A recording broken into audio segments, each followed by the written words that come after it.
चमक दमक में फराज रामीन को छुड़ा लेता है और उसे ले जाने लगता है। तो वो बताती है कि आखिरी बार तो फराह ही आई थी साद के लिए चाय बनाने के लिए और उसी ने ही गैस खोली होगी।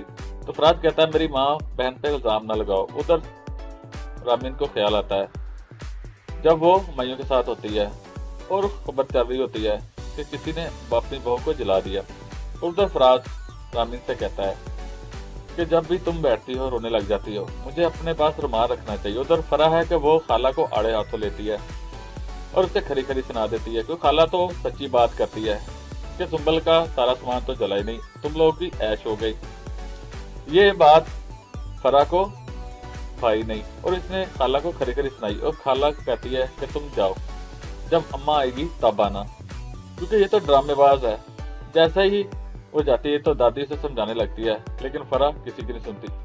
उधर खाला जैसे ही बाहर जाती है फराज और रामीन खाला रामीन से कहती है कि मुझे तो पता चला था कि तुम पर कत्ल का इल्जाम लगा है। फराज कहता है खाला ऐसी कोई बात नहीं। तो खाला कहती है मैंने तुम्हें अपने हाथों में खिलाया और तुम्हारे बच्चों को भी खिलाऊंगी, तुम अपनी बीवी का ख्याल रखना। ये बहुत जालिम लोग है, क्योंकि फराह ने खाला की बेइज्जती की होती है, इसलिए वो भी अपने मुंह से आग उगलती है।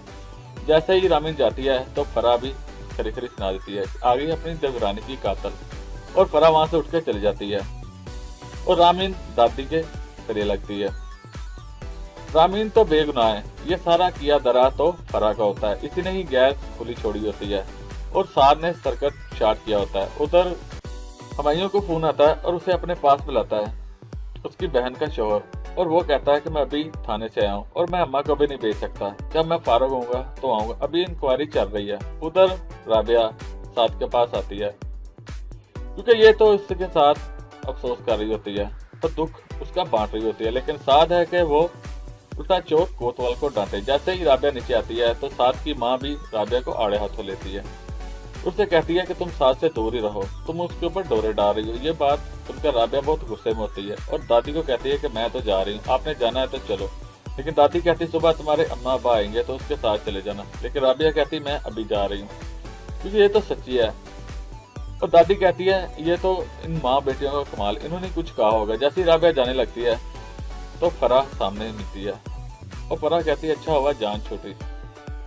फराह तो अपने यार से बात कर रही होती है। उधर फराह की माँ और उसकी बहन आपस में बात कर रही होती है और ये तो सारा कुछ किया दरा इसकी माँ का है, इसी ने ही अपने बच्चों को अपने हाथ में नहीं रखा और उनको गलत कामों पे लगा दिया।